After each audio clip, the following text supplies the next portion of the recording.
So I actually just watched the movie The King's Speech, and I was like, "Oh, this actually applies pretty well." But so there's a scene in that movie where Colin Firth is getting these exercises for, his speech problem. Have you seen the movie? No, you're drawing out a lot of interesting facts I should probably know, but keep going. He's like this king and he has to make announcements and he can't because he's got this social anxiety and he's like stuttering.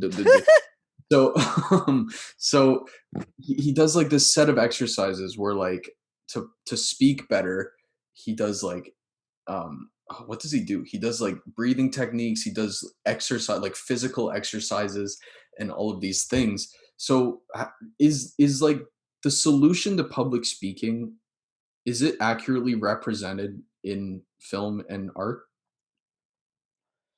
Whoa, dude, you're asking some really deep questions, but I gotta think about that one.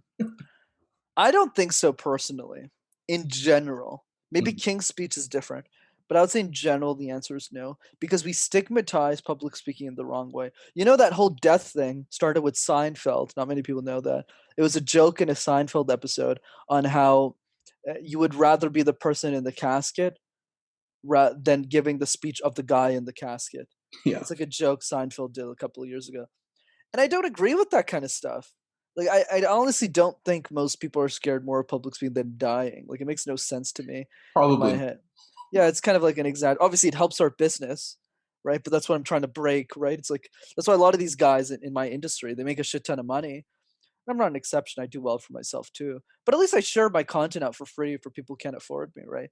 And I think the key here is I think arts and science can do a better job at using empowering language in regards to communication. The same way, by the way, Disney has intentionally created over the last couple of years women as thought leaders, as power characters in the shows rather than just the boys. Right, and you see that with movies like Frozen and I believe Arch, like that Archer, Oh, Arrow, Brave? Arrow, Arrow, Brave? Arrow.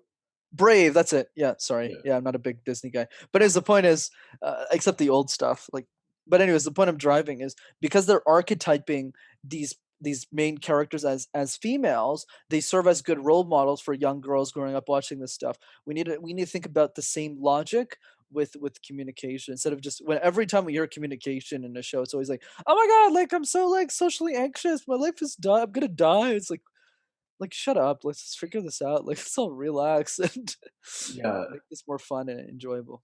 Yeah, I know. Like, yeah, you look in a movie and they have to do a speech, you're like, "Oh," and then you're watching, you're like, "Yeah, I should feel like that."